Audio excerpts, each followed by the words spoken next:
So good afternoon, everybody, and welcome to our Tackling Inequalities Fund learning session as part of our lunchtime learning series. I just wanted to let everyone know that we are recording this, and so if you don't want to be recorded, this will go up on our YouTube channel and on our website in due course. So if you don't want to be recorded, if you just want to turn your camera off, that would be great.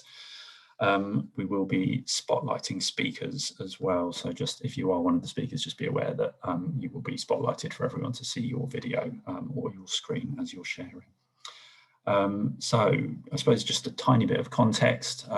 As part of Sport England's COVID response, they made some funding available to active partnerships and also to a number of other national partners. I think there are around 100 national partners now who are part of the Tackling Inequalities Fund programme, which effectively has provided a local budget for active partnerships to work with their stakeholder networks to identify physical activity response programs as part of the COVID response. So as part of our journey of learning, we wanted to invite a couple of projects today just to tell us a bit more about what that journey's been like for them, what they've learned. And we've got two projects here, so I'll hand over in a moment to Craig from Surrey Heath. I just wanted to say welcome and thank you to Craig from Surrey Heath, and also to Saba and Jasmine and Suzanne, who are joining us from SMEF, which is Surrey Minority Ethnic Forum. Just before we dive into it, though, I just particularly wanted to say thanks to Craig, because Craig's colleague Ben was due to be talking about one of their other TIF projects, which is Sweatcoin. But there have been some delays with that program, so Craig's going to speak about another project today instead of Sweatcoin, but I will let Craig tell us about that in a moment. So, Craig, if you're ready, I will hand over to you to get started. Oh, sorry, just to say there'll be Q&As at the end, if that's okay. Craig, it's all yours. Yeah, thanks, Laurie.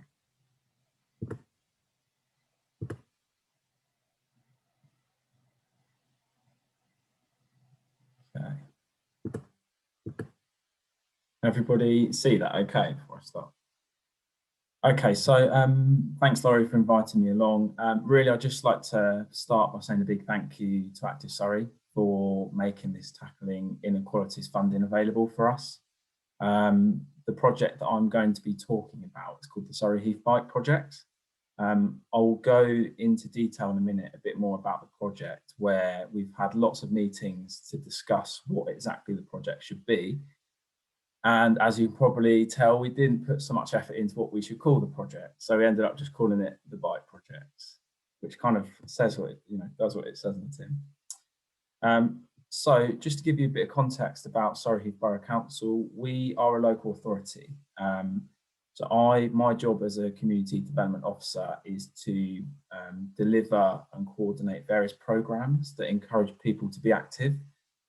So really, we're very much about the health agenda, tackling obesity, and like I say, encouraging people to be active. So you can see there, the council, we do have a strategy, and the health agenda is very much part of that strategy. So we've got place, prosperity, performance, and people. So this very much fits into the place and the people part of that strategy. So we're a very small community development team. And like I say, we're very much revolved around tackling health inequalities. And so we do coordinate events that come under that. So we've got things like duathlons, we've got sports awards, we've got a few others as well. Because we are a small team, we tend to work in partnership. So we've got our local NHS, our CCGs, we've got public health, Active Surrey, and then we've got community groups within the borough. And we really try and work closely with them to maximise what we can deliver. Because with only 2 or 3 people in our team, actually, it's quite difficult to do too much and make too much of an impact if you're just going to do it on your own. We look at a lot of data and local insight when it comes to delivering these projects. And that leads me quite nicely into the next slide, which is the local picture. So hopefully you can see there, we've got a table which breaks down our borough by wards and how many people are inactive in those wards. So the people who are inactive, really don't do any exercise. They're doing less than 30 minutes of activity. And those are the people that we're very keen to engage with, because we know that by doing no exercise at all, the impact that has on your health is really quite vast. And that then puts extra pressure on our local services such as GP surgeries, hospitals, etc. So this table quite nicely shows that different wards have different levels of activity. And what we're looking at in particular here are our wards where perhaps there's a little bit less money than other parts of the borough, what we would term as an area of deprivation. So the Old Dean is our main target area. And you can see that's at the top of the table there. And I'll just put a few facts there just to show you that 62.8% of Surrey Heath adults are classified as overweight or obese. And as you can see from that table, we know that's higher in those wards such as the Old Dean, where maybe they don't have as much money as other parts of the borough, so they can't go and join a gym or whatever it might be that they want to do. Lots of people do say, we're in Surrey, there's no deprivation, you know, what are you talking about? That's ridiculous. And you can see there, Old Dean is ranked in the 4th and 5th decile there. So it's kind of a ranking out of 10, and it's 4 or 5 in terms of deprivation. But when we talk about our borough as a whole, there's a real disparity between those that are at the top end of the earnings and those that are at the bottom end. So if you are living in the Old Dean or any of those parts of the ward at the top end of the table, what you are able to afford and what you are able to do is really quite different to those that are at the other end. So the Specsavers Surrey Youth Games has been our main project for young people in the borough to engage them and encourage them to be physically active. And over certainly the last 5 years, the way that has worked is that we've worked with local sports clubs to run what are 6 to 8 weeks of taster sessions in various sports.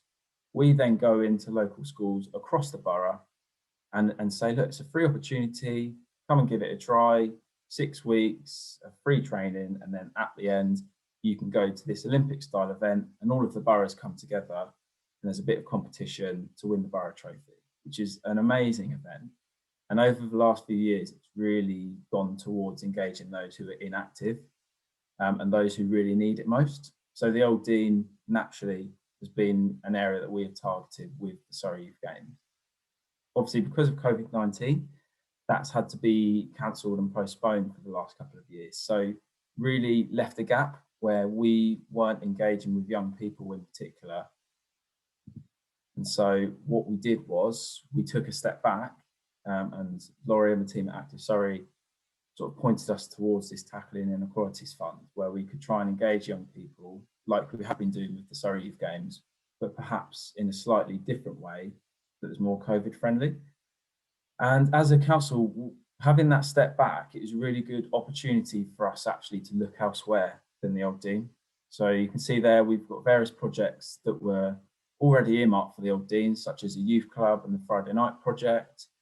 And we kind of felt like actually the Old Dean, although there's a lot of work that we will continue to do there, maybe it was a time to look elsewhere, because there are other parts of the borough where they are equally as deserving. And there are also pockets of deprivation there as well, where we know young people don't have that opportunity to be active. So what we found was Watchetts and St Michael's are 2 wards that they basically come second and third to Old Dean in a lot of the deprivation data.